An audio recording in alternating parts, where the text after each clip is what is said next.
యేసుక్రీస్తు నామంలో మీకు అందరికీ నా యొక్క వందనాలు. మరి దేవుని నామంలో మనం అందరము ఈ విధంగా ఆన్లైన్లో మనం అందరము ఆరాధించడానికి, గణపరచడానికి దేవుడు చూపిన ఈ గొప్ప కృపను బట్టి దేవునికి కృతజ్ఞతలు చెల్లిస్తున్నా. దేవుని సన్నిధిలో మరి ప్రతి వారము దేవుని పాద సన్నిధికి రావడం నిజంగా ఎంతో ధన్యకరము, మనకెంతో ఆశీర్వాదకరము. దేవుని కృపను బట్టి దేవుడు గత కాలమంతయు, గత వారమంతయు, ప్రతి దినం కూడా ఎలాంటి శోధనలు, ఎలాంటి సమస్యలు ఉన్నప్పటికీ వాటన్నిటి నుండి మనల్ని విడిపించి తన కృపలో భద్రపరిచి మంచి ఆరోగ్యములను ఇచ్చి మళ్ళీ దేవుని సన్నిధికి వచ్చి ఆయనను స్తుతించే భాగ్యమును మన అందరికీ దేవుడు అనుగ్రహించి ఉన్నాడు. కనుక దేవుని సన్నిధిలో ఈ దినము ప్రభువా మా పట్ల చేసిన ప్రతి మేలులకై నీకు వందనాలు యేసయ్యా, నీకు స్తోత్రములని ఎంతో కృతజ్ఞతగా మనం అందరము దేవుని సన్నిధిని రావడానికి దేవుడు చూపిన ఈ గొప్ప కృపకై దేవునికి వందనాలు, స్తోత్రాలు చెల్లిస్తున్నా. అదేవిధంగా ఈ దినం కూడా దేవుని సన్నిధిలో మనం దేవుని దాసుని ద్వారా పలుకుతున్న ప్రతి మాట, మరి దేవుని నుంచి వచ్చే ప్రతి మాటను మనం విని ఆ ప్రకారం మనం జీవించడానికి, మన జీవితాన్ని అలాగా ఆత్మీయంగా కట్టుకోవడానికి, మరి బండ మీద కట్టిన పునాది వలె వాక్యం మీద మన జీవితాన్ని కట్టుకోవాలని దేవుడు చెప్తున్నాడు. కనుక వాక్యం అనే పునాది మీద మనం ఇల్లు కట్టుకున్నట్లయితే, ఆత్మీయమైన జీవితాన్ని కట్టుకున్నట్లయితే మనము గాలి తుఫానులు ఎన్నొచ్చినను మనము మళ్ళీ బలహీనులం కాకుండా, అదేవిధంగా బలవంతులంగా ఇంకెక్కువగా దేవుని సన్నిధిలో మనం ఎదగడానికి, మరి ఇంకెక్కువ దేవుని ఆరాధించే కృప దేవుడు మనకి ఇస్తాడు. కనుక దేవుని వాక్యం ద్వారా వచ్చే ప్రతి మాటను మనము విని ఆ ప్రకారము మరి చేయడానికి, అలాగా మన వాక్యమును మనం అనువదించుకొనడానికి దేవుడు ఈ దినం కూడా దేవుడు మనతో మాట్లాడనై ఉన్నాడు. కనుక కూడి వచ్చిన మీకు అందరికీ, వింటున్న మీకు అందరికీ మరి ఎంతగానో వందనాలు, స్తోత్రాలు చెల్లిస్తున్నా. అదేవిధంగా దేవుని సన్నిధిలో మనం అందరము మరి పాట పాడుకుంటూ దేవుని ఆరాధించుకుందాం, దేవుని గణపరుచుకుందాం. మరి దేవుడు చూపిన ఈ గొప్ప మేలుకై మరి దేవునికి ఎంతగానో స్తోత్రాలు చెల్లిద్దాం. హల్లెలూయా, హల్లెలూయా. ముందుగా మనం చిన్న ప్రార్థన చేసుకొని ఈ యొక్క ఆరాధనలోకి వెళ్దాం. అందరూ కళ్ళు మూసుకున్నట్లయితే దేవుని సన్నిధిలో మనం ప్రార్థన చేసుకుందాం. హల్లెలూయా, హల్లెలూయా, హల్లెలూయా. థ్యాంక్ యూ లార్డ్ యేసయ్యా, మీకు వందనాలు. పరిశుద్ధాత్మ దేవా మీకు స్తోత్రాలు. మహోన్నతుడైన దేవా, మహాగణుడవైన మా ప్రభువా, ఇదిగో నాతో మాతో ఉన్న దేవా మీకు వందనాలు, వందనాలు, వందనాలు చెల్లిస్తున్నాం. పరిశుద్ధుడైన మా తండ్రి అయ్యా, మీరు మా ప్రభు, మా పాపముల నిమిత్తమే నాయన నా ప్రభువును మరణించి తిరిగి లేచిన విజయుడవైన దేవుడు నాయన, మృత్యుంజయుడవైన దేవా మీకు కృతజ్ఞతాస్తుతులు, స్తోత్రాలు చెల్లిస్తున్నాం. పరిశుద్ధాత్మ దేవా, మీ పాద సన్నిధికి రావడానికి ఈ దినం మా ప్రభా మీ సన్నిధిలో కూర్చొని అయ్యా మిమ్మల్ని గణపరచడానికి మాకు ఇచ్చిన ఒక మంచి అవకాశాన్ని బట్టి మీకు వందనాలు. ఈ దినాన్ని బట్టి మీకు కృతజ్ఞతా స్తోత్రములు చెల్లిస్తున్నాం. అయ్యా మీ సన్నిధిలో ప్రభువా ఈ దినం మా ప్రభు మిమ్మల్ని ఆరాధించి మీ వాక్యాన్ని విని ఆ ప్రకారము మేము చేయగలిగే కృపను మా ప్రభువా మంచి నేలలో పడిన విత్తనం వలె నా ప్రభువా మా యొక్క ఆ వాక్యాన్ని ప్రభువా మేము మా ఆత్మలోకి నాయన మా హృదయంలోనికి చేర్చుకొని నా ప్రభువా మా జీవితాన్ని వాక్యానికి అనుకూలంగా మార్చుకునే విధంగా మీ కృప చేత ప్రభువా మీరు మాతో మాట్లాడండి. అయ్యా పరిశుద్ధాత్మ దేవా, మమ్మల్ని మీ పరిశుద్ధాత్మ అభిషేకమును మాకు దయచేయమని ప్రార్థిస్తున్నాం. అయ్యా మీ కృపలో నాయన అనారోగ్యంతో ఉన్న వారికి నాయన మంచి ఆరోగ్యములను మీరు ఇస్తున్నందుకు వందనాలు, స్తోత్రాలు. ప్రభా ఎలాంటి సమస్యలతో ఎవరైతే నాయన ఏ ఏ సమస్యలతో బాధపడుచున్నారో వారందరిని దర్శించమని ప్రార్థిస్తున్నాం. ప్రభా మీ సన్నిధిలో నాయన మరి చదువుల విషయంలో, ఉద్యోగాల విషయంలో కానీ, నా ప్రభా ఆరోగ్యాల విషయంలో కానీ ప్రతి దానిలో నాయన బిడ్డలకు తోడుగా ఉండి మీ సన్నిధిలో బలపరుస్తున్నందుకు వందనాలు. మా ప్రభా మీ కృప చేతనే నాయన బిడ్డలు దర్శిస్తున్నందుకు వందనాలు, మీకు స్తోత్రాలు చెల్లిస్తున్నాం. పరిశుద్ధాత్మ దేవా ఈ వాక్యాన్ని వింటున్న ప్రతి కుటుంబాన్ని, ప్రతి వ్యక్తిని దీవించి ఆశీర్వదించమని ప్రార్థిస్తున్నాం. అయ్యా మా ప్రభా మీ సన్నిధిలో ఇదిగో నాయన సిలోహు ఏజీ చర్చి సహవాసంలో కూడి ఉన్న ప్రతి ఒక్కరిని అయ్యా మా ప్రభు మీరు దీవించి ఆశీర్వదించమని అయ్యా మాకు నాయన ఇలా కలిసి మా సేవలో మరి సహకారులుగా మాకు సేవలో ఒక కుటుంబంగా నాయన ఉంటున్న బిడ్డలందరినీ మీరు దీవించి ఆశీర్వదించమని అయ్యా ఈ యొక్క వారముని దినముని సమయమును మమ్మల్ని మేము మీకు అప్పచెప్పుకుంటూ యేసుక్రీస్తు నామమున ప్రార్థించి స్తుతించి అడిగి వేడుకుంటున్నాం తండ్రి. ఆమేన్ ఆమేన్.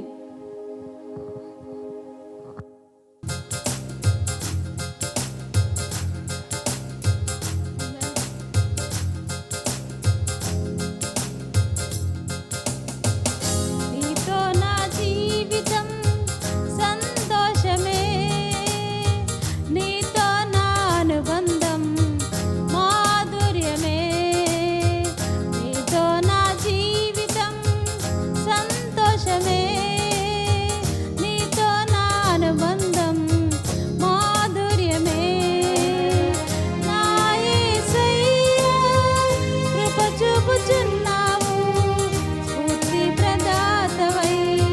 నా యేసయ్యా నడిపించుచున్నావు, వాత్సల్య పూర్ణుడవై.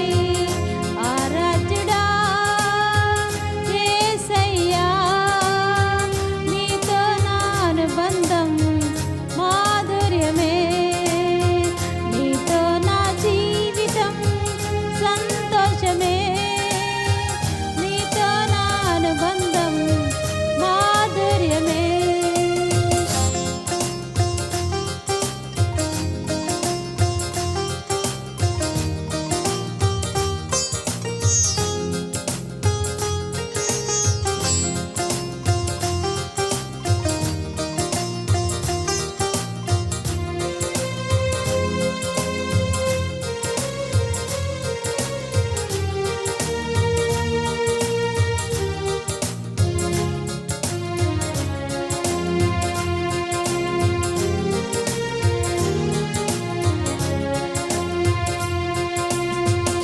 భీకర ధ్వని గల మార్గమునందు నన్ను స్నేహించిన నా ప్రియుడవు నీవే.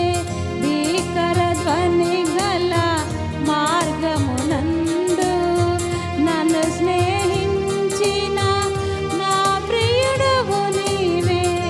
కలనైన మరువను నీవు నడిపిన మార్గం, క్షణమైన విడువను నీతో సహవాసం. కలనైన మరువను నీవు నడిపిన మార్గం, క్షణమైన విడువను నీతో సహవాసం. ఆరాధ్యుడా యేసయ్యా, నీతో నా అనుబంధం మాధుర్యమే. నీతో నా జీవితం సంతోషమే, నీతో నా అనుబంధం మాధుర్యమే.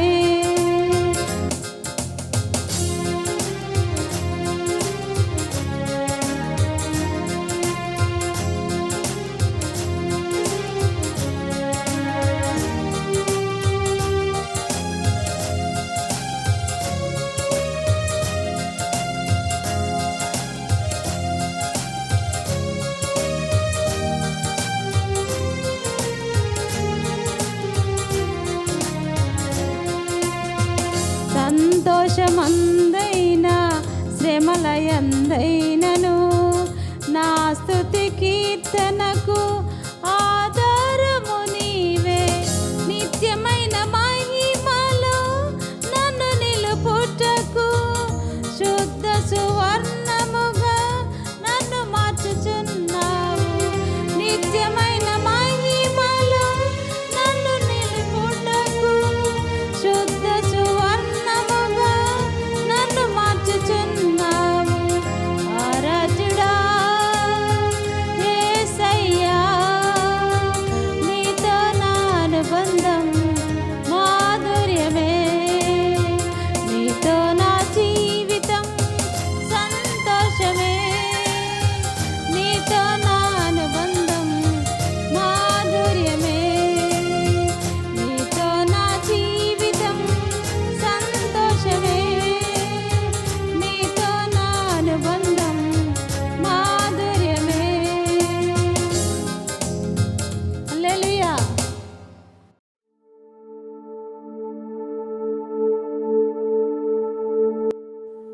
దేవుని పరిశుద్ధ నామములో మీ అందరికీ ప్రత్యేకమైన వందనాలు అలాగనే శుభములు తెలియజేస్తున్నాను.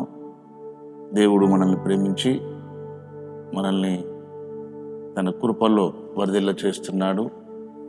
తన స్వరూపంలోకి రాగలుటకు, తన పోలికలోనికి రాగలుటకు ప్రభు మనకు ఎంతగానో సహాయకుడిగా ఉంటున్నాడు. దేవుడు మనల్ని ప్రేమించినంతగా ఎవరూ మనల్ని ప్రేమించలేరు. కనుక ప్రతి వారం ఇలా ఈ ఛానల్ ద్వారా, ఈ సిస్టమ్, ఈ టెక్నాలజీ ద్వారా మనం దేవుని వాక్యాన్ని వినడానికి, దేవుని విషయాలు నేర్చుకోవడానికి ప్రభు మనకు అనుగ్రహించిన ఈ గొప్ప అవకాశం, గొప్ప సహాయం కొరకై ప్రభునామమునకే మహిమ కలుగును గాక. మీరందరూ క్షేమంగా ఉన్నారని, ఉండాలని, ఉంటారని మేము అనునిత్యము మీ నిమిత్తమై ప్రార్థన చేస్తున్నాం. ఇంతవరకు ఈ ఛానల్ను మీరు ఒకవేళ చూడకుండా ఉంటే ఇదే ఫస్ట్ టైం అయితే మీకు, మీ కుటుంబాలకు, మీ స్నేహితులకు, బంధువులకు ప్రత్యేకమైన వందనాలు. మీరు దీవించబడినవారు, మీరు ఆస్వాదించబడినవారు. దేవుడు మీ కొరకై మేలులను దాచించినవాడు. కనుక ఫస్ట్ టైము ఈ ఛానల్ను చూస్తున్న వారికి ప్రత్యేకంగా వందనాలు తెలియజేస్తున్నాను. మీరు ఇతరులకు కూడా ఈ ఛానల్ను పరిచయం చేయండి. ఇదివరకే ఈ వాక్యాన్ని లేదా ఈ ఛానల్ను చూస్తూ దేవుని వాక్యములో మీరు ఎంతగానో బలపరచబడుతూ, ఆదరించబడుతూ, ధైర్యపరచబడుతూ మన భవిష్యత్తు విషయంలో ఒక నిర్దిష్టమైన ఒక అవగాహన కలిగి ఉండటానికి దేవుడు లేదా దేవుని వాక్యం మనకెంతగానో దోహదపడుతుంది. దేవుని వాక్యం మనల్ని సరైన విధానములో, సరైన పద్ధతిలో మనము నడవడానికి సహాయపడుతుంది. దేవుని వాక్యము మనల్ని బ్రతికిస్తుంది. దేవుని వాక్యము దేవునికి సమీపంగా తీసుకొస్తుంది. కనుక ఈరోజే చూస్తున్న వారైనను, మరి యాక్చువల్గా మీరు ఇదివరకే మీరు ఈ వాక్యాన్ని ఈ ఛానల్లో చూస్తున్న వారైనను, మీ అందరికీ ప్రత్యేకమైన శుభములు, ఆశీర్వాదాలు కలుగునుగాక. అలాగే ప్రత్యేకంగా సబ్స్క్రైబ్స్ అందరికీ ప్రత్యేకమైన శుభములు. దేవుని పరిచర్యలో మనమందరము దేవునికి సబ్స్క్రైబర్స్ కాకుండా మనము దేవుని కలుసుకోలేము. కనుక మనమందరము ఈ ఛానల్కు సబ్స్క్రైబ్ కావడం కాదు, కానీ మనమందరము దేవునికి ముందుగా సబ్స్క్రైబర్స్ అని విషయాన్ని తెలుసుకోవాలి. మనమందరము రాయబారులము, మనమందరము దేవునితో కలిసి పనిచేసేవారం. కనుక ప్రత్యేకంగా సబ్స్క్రైబర్స్ అందరికీ ప్రత్యేకమైన వందనాలు. మంచిది. దేవుని వాక్యాన్ని మనం ధ్యానం చేద్దాం. దేవుని వాక్యంలో నుంచి కీర్తన గ్రంథము 90వ కీర్తనలో 15వ వాక్య భాగం. నీవు మమ్మను శ్రమపరిచిన కొలది, మేము కీడును అనుభవించిన ఏళ్ల కొలది మమ్మను సంతోషపరచుము. మోషే గారు రాసిన కీర్తన. నీవు మమ్మను శ్రమపరిచిన దినములో, నీవు మమ్మలను కీడును అనుభవించిన ఏళ్ల కొలది మాకు సంతోషం కలిగించు. భక్తి జీవితమే లేదా విశ్వాస ప్రయాణమే చాలా ఇరుకైనది, చాలా కష్టమైనది, చాలా బాధాకరమైనది, ఇంకా చెప్పాలంటే భయంకరమైనది. అనునిత్యము, ప్రతిరోజు, ప్రతి నిమిషము, ప్రతి విషయంలో మనము దేవుని ఎడల విశ్వాసతను కనపరచాలి. దేవుడు మనల్ని శ్రమపరచడంలో దేవునికంటూ ఒక ప్రత్యేకమైన ప్లాన్ ఉంటుంది, ఒక ఉద్దేశం ఉంటుంది. భక్తుడు మోషే గారు అంటున్నాడు, నీవు మమ్ములను శ్రమపరిచిన దినములు, నీవు మమ్ములను కీడును అనుభవించే ఏళ్లను మాకు సంతోషాన్ని కలిగించి, దేవుడు మనకు కీడును కలిగించేవాడు కాడు. దేవుడు మనల్ని కావాల్సుకొని శ్రమలలోనికి పంపించేవాడు కాడు. ఈ విషయాన్ని మనము అర్థం చేసుకోలేము. మనం అర్థం చేసుకుంటే అసలు దేవుని విషయంలో మన యొక్క స్థితి వేరే ఉంటుంది. కనుక దాదాపుగా ఎంత పెద్ద గొప్ప భక్తులైనా సరే, మోషే లాంటి వారైనా సరే, అబ్రహాము లాంటి వారైనా సరే, దానియేలు లాంటి వారైనా సరే, దావీదు లాంటి వారైనా సరే, ఎందుకు ఇలా పేర్లు చెప్పానంటే, అబ్రహాం గారేమో దేవునికి స్నేహితుడు, మోషే గారేమో దేవుని విషయంలో సాత్వికుడు, దానియేలు గారేమో దేవునికి బహుప్రియుడు, దావీదు గారేమో దేవునికి ఇష్టానుసారుడైన మనుషుడు. మీకు చెప్పండి, ఈ మిగతా వాళ్ళమందరం మనమే కదా దేనికి పనికిరాని వారము అని అనుకుంటూ ఉంటాం. దేవుడు కొందరి పేర్లను స్పెషల్గా స్పెసిఫిక్గా మెన్షన్ చేశాడు. అబ్రహాం గారు దేవునికి స్నేహితుడు. దేవుడు అంటున్నా స్నేహితుడు అబ్రహాం అంటున్నాడు. మనం కూడా దేవునికి స్నేహితులమే, మనము కూడా దేవునికి ఫ్రెండ్స్మే. ఎందుకంటే దేవుని వాక్యములో ఇలా రాయబడ్డది. చూడండి, యోహాను సువార్త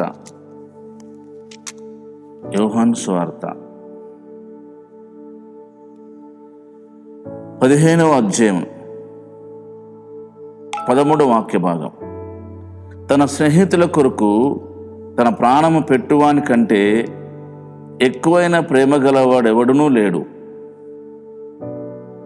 నేను నీకు ఆజ్ఞాపించిన వాటిని చేసిన యెడల మీరు నా స్నేహితులై ఉందురు. తన స్నేహితుల కొరకు అనే మాట గమనించండి. 13వ వాక్యం, తన స్నేహితుల కొరకు తన ప్రాణము పెట్టువాని కంటే యేసు ప్రభువారు మన కొరకై తన ప్రాణాన్ని పెట్టాడు. అంటే మనం ఆయన స్నేహితులం. అలాగనే ఇంకొక మాట చెప్పాడు. ఇంకొక మాట ఏం చెప్పాడు? నేను మీకు ఆజ్ఞాపించు వాటిని చేసినట్లయితే, నేను మీకు ఆజ్ఞాపించిన వాటిని చేసినట్లయితే మీరు నాకు స్నేహితులై ఉందురు. అంటే దీని ఇక్కడ మనకు అర్థమయ్యే భాష ఏంటంటే, మనకు దేవుడు మనల్ని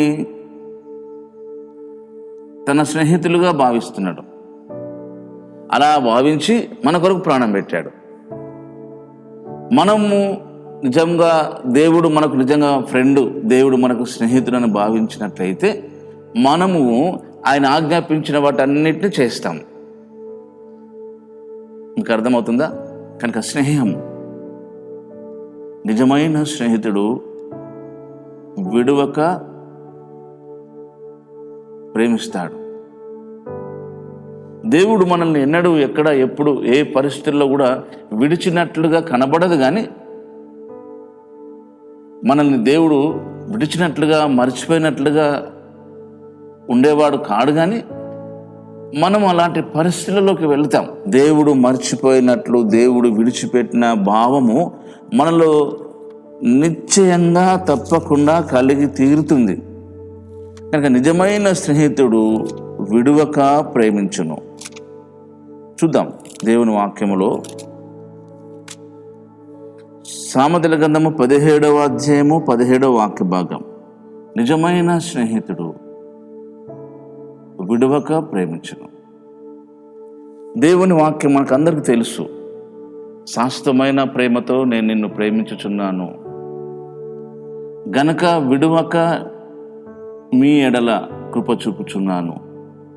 మీ ఎడల అన్న బహువచనం పలికినా సరే, ఏకవచనం పలికినా సరే, నీ పట్ల లేదా మీ ఫ్యామిలీ పట్ల, మీ ఫ్రెండ్ సర్కిల్ పట్ల, మీ బంధువుల పట్ల, మీ పట్ల దేవునికి ఉన్న ప్రేమ ఏ విధంగానైనా కొలవజాలనేది అది. ఎందుకంటే దేవుడు మనం ఇంకనూ పాపులమై ఉండగానే మన కొరకై మరణించాడు. మనం ఇంకనూ భక్తిహీనులమై ఉండగానే దేవుడు మన కొరకై మరణించాడు. మనం ఇంకా ఆయనకు శత్రువులమై ఉండగానే ప్రభు మన కొరకై మరణించాడు. మనం ఇంకా పాపులమై ఉండగానే దేవుడు మన కొరకై మరణించాడు. చూడండి, దేవుని మనల్ని తన స్నేహితులుగా భావిస్తున్నాడు. మనము దేవుణ్ణి స్నేహితునిగా భావించాలంటే మనము ఆయన మనకు ఆజ్ఞాపించిన వాటిని చేయాలి. ఆయన మనకు ఆజ్ఞాపించిన వాటిని చేయాలంటే మనం ఆయనను నమ్మాలి, ఆయనను విశ్వసించాలి, ఆయనపై సరైన అభిప్రాయాన్ని సరైన అవగాహన కలిగిన వారమై ఉండాలి. కనుక మన విశ్వాస స్థాయిని బట్టి దేవుడు మన జీవితంలో కార్యాలను జరిగిస్తూ మన విశ్వాసం మించిన వాటిని కూడా మనం నేర్చుకోవడానికి సహాయపడుతూ ఉంటాడు. అది ఎలాగంటారా? దేవుని వాక్యంలో రాయబడ్డది చూడండి, మనకందరూ తెలిసిన వాక్యమే. ద్వితీయోపదేశకాండము 32వ అధ్యాయము 11వ వాక్య భాగం. పక్షిరాజు తన గూడు రేపి తన పిల్లలపైన అల్లాడుచు రెక్కలు చాపుకొని వాటిని పట్టుకుని తన రెక్కల మీద వాటిని మోయినట్లు యెహోవా వానిని నడిపించెను. యెహోవా మాత్రమే వానిని నడిపిస్తాడు. కనుక పక్షిరాజు ఏం చేస్తుందంటే తన గూడు రేపుతుంది, డిస్టర్బ్ చేసింది. ఆ పక్షులు కింద పడగానే ఆ పక్షిరాజు తన రెక్కలపై వాటిని మోసి మళ్ళీ ఆ గూడులో పెడుతుంది. ఇలా ప్రాక్టీస్ చేపిస్తుంది, ట్రైనింగ్ అది. కానీ ఆ పక్షిరాజు పిల్లలకి ఏం తెలుసు ఇది ట్రైనింగ్ అని? అలాగనే మన జీవితంలో కూడా దేవుడు మన విశ్వాసాన్ని పెంచడానికి, మన విశ్వాసంలో వృద్ధి పొందడానికి దేవుడు ఆయా పద్ధతులలో, ఆయా సందర్భాలలో, ఆయా విషయాలలో మనల్ని శ్రమల గుండా తీసుకెళ్తాడు. భక్తుడు మోషే గారు అంటున్న మాట అదే, నీవు మమ్మును శ్రమపరిచిన దినముల కొలది మేము కీడును అనుభవించు ఏండ్ల కొలది అనే మాట. కనుక శ్రమలు అనేటివి దేవుడు తన ఉద్దేశ ప్రకారముగానే, తన ప్రణాళికలో ఒక భాగముగానే మనకు మేలును, క్షేమమును, ఆశీర్వాదమును కలుగు విధముగానే, మనము దేవునిని తాకు విధముగానే మన జీవితంలోకి ఆయన శ్రమలను అనుమతిస్తాడు. కనుక శ్రమలు అనేటి సర్వసాధారణముగా దాదాపుగా 7 రకాలుగా మన జీవితంలో ప్రాబ్లంను మనం ఫేస్ చేయాల్సి వస్తుంది. 7 విధాలుగా. ఆ 7 విధాల ప్రాబ్లమ్స్ మనం ఫేస్ చేయాలన్నా కూడా అందులో ఒకే ఒక విషయము, పాపమును బట్టి మనం శ్రమలలోనికి వెళ్ళడానికి అవకాశాలు ఉంటాయి. అయితే దేవుడు మనల్ని చేసిన పాపాన్ని బట్టి దేవుడు శ్రమకు అప్పగించడు కాదు. అక్కడ మళ్ళీ దేవుడు మనం చేసిన పాపాన్ని బట్టి దేవుడు మనల్ని సమస్యకు అప్పగించడం కాదు. మన దోషమే, మన పాపమే మనల్ని శ్రమలోకి తీసుకెళ్తుంది. అయినా కూడా బోనస్ ఏంటంటే అలాంటి శ్రమలో కూడా మనం ఒక పాఠాన్ని ప్రభు నేర్పించడానికి ఒక అవకాశం ఇస్తాడు. టోటల్గా భక్తి జీవితంలో, విశ్వాస జీవితంలో మనకు ఎదురయ్యే ఎలాంటి ప్రాబ్లం అయినా సరే, ఆ శ్రమ, ఆ కష్టము మనల్ని ఎన్నో విషయాలను నేర్చుకోవడానికి అవకాశం కల్పిస్తుంది. కనుకనే నిజమైన స్నేహితుడు విడవక మరచును. ఆయన నిజ స్నేహితుడు. మీకు ఈ లోకంలో ఎంతోమంది స్నేహితులు ఉండవచ్చు, మీకు ఎంతోమంది ఫ్రెండ్స్ ఉండవచ్చు. మీకున్న ఫ్రెండ్స్ అలాగనే వారికి నువ్వు ఫ్రెండు, అవినాభావన సంబంధం కలిగి ఉంటుంది, మ్యూచువల్ అండర్స్టాండింగ్ ఉంటుంది. మ్యూచువల్ అండర్స్టాండింగ్ లేకుంటే, నీవు నీ స్నేహితుని అర్థం చేసుకోకపోయినా, స్నేహితుడు నిన్ను అర్థం చేసుకోకపోయినా ప్రాబ్లం నీకే.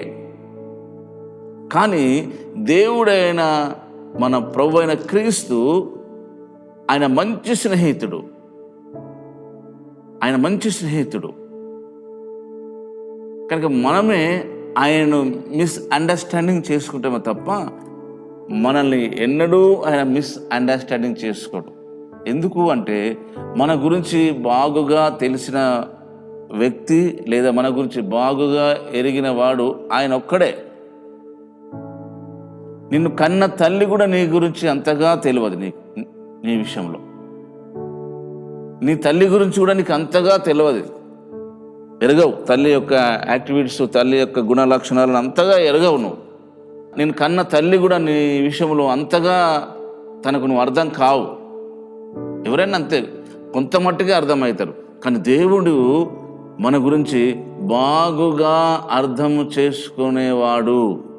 ఆయనకు బాగుగా తెలుసు మన యొక్క యాక్టివిటీస్ అన్నీ, మన లక్షణాలు అన్నీ తెలుసు ఆయనకి. మన తల వెంట్రుకలన్నీ లెక్కించిన వాడంటే ఒక్కసారి మీరు అర్థం చేసుకోండి. మీ తల వెంట్రుకలన్నీ ఎప్పుడైనా మీ తల్లి లెక్కించిందా? ఆలోచించండి. మీకు పుట్టిన పిల్లల తల వెంట్రుకలు ఎప్పుడైనా మీరు లెక్కించగలుగుతారా? ఎందుకంటే మనం ఎంతగా ప్రేమిస్తాము మన పిల్లల్ని, కానీ వారి తల వెంట్రుకలలో ఎన్ని ఉన్నాయో లెక్కించలేము. దాని అర్థం ఏంటంటే వారికి ఉన్న ఇష్టాలను మనం తెలుసుకోలేము. మన హృదయంలోని విషయాలన్నీ ఆయనకు తెలుసు. మానవులమైన మనము మనిషి యొక్క పైరూపాన్ని చూస్తాం, ఫేస్ రీడింగ్ చెప్తాం. ఆ ఫేస్ రీడింగ్ అంత ఫాలే, అంత ఫేకే. కానీ దేవుడు ఫేస్ చూసి చెప్పేవాడు కాడు, నీ హృదయాన్ని చూసేవాడు. అంత మంచి స్నేహితుడు మనకు ఈ భూప్రపంచంలో ఎక్కడా వెతికినా దొరకరు. కనుక ఈ లోకంలో నీకు ఎంత మంచి స్నేహితులు ఉన్నప్పటికీ ఆయన నీకు స్నేహితుడిగా ఉండాలని ఆశిస్తున్నాడు. ఇప్పటి వరకు నీకు ఎంతోమంది స్నేహితులు ఉండవచ్చు, కానీ ఒకవేళ యేసు నీకు స్నేహితుడుగా లేనట్లయితే ఈరోజే ఆయనతో ఫ్రెండ్షిప్ చేయడానికి ఇష్టపడండి. మీరు దేవునికి మనం అందరం స్నేహితులమే. ఎందుకంటే మనం ఇంకనూ పాపులమై ఉండగానే క్రీస్తు మన కొరకై మరణించాడు. మనం ఇంకనూ శత్రువులమై ఉండగానే క్రీస్తు మన కొరకై మరణించాడు. కనుక ఆల్రెడీ దేవునికి మనం స్నేహితులం. కానీ ఆ యేసు మీకు స్నేహితుడా? ఒకసారి ఆలోచించండి. మీకు ఎంతోమంది స్నేహితులు ఉండవచ్చు. నువ్వు ఆల్రెడీ యేసు ప్రభువుని దేవుడిగా నమ్మవచ్చు, బాప్టిజం తీసుకోవచ్చు, కానీ ఆయన నీకు స్నేహితుడా? ఎందుకు స్నేహితుడు అంటున్నానంటే, స్నేహితునికి మనం అన్ని విషయాలు చెప్పుకుంటాం. స్నేహితుని దగ్గర చాలా టైం స్పెండ్ చేస్తాం.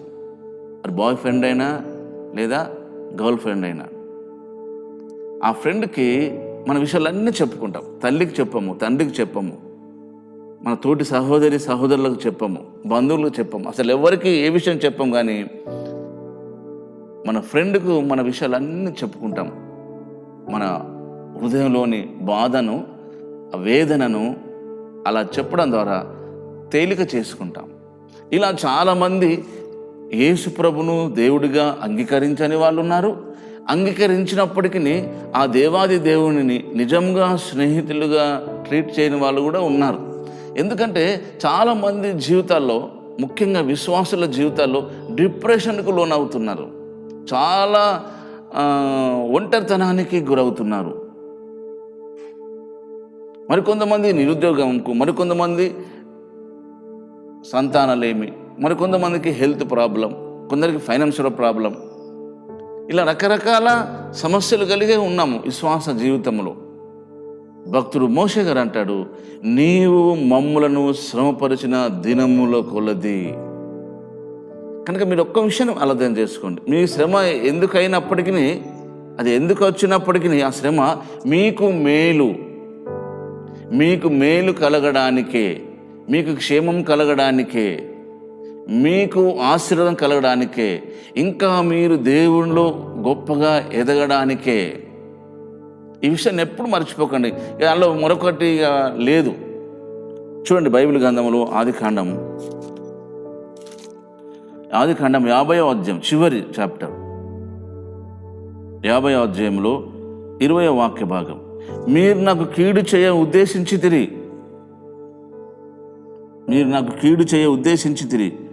కానీ నేటి దినమున జరుగుచున్నట్లుగా, అనగా బహుప్రజలకు బతికించినట్లుగా అది మేలుకే దేవుడు ఉద్దేశించాను. Praise the lord. మీరు నాకు కీడు చేయాలని, నాకు హాని చేయాలని, నన్ను నాశనం చేయాలని మీరు చూశారు. కానీ అది నాకే కాకుండా నాతో ఉన్న వాళ్ళందరికీ మేలు కలుగటకై ఉద్దేశించే దేవుడు ఆ పని చేయించాడు, అది అనుమతించాడు. గమనించారా? కనుక మోషే గారి యొక్క స్టేట్మెంట్ చూడండి. మోషే దేవుణ్ణి ముఖాముఖిగా చూసిన వ్యక్తి, సామాన్యమైన మనిషి కాడు.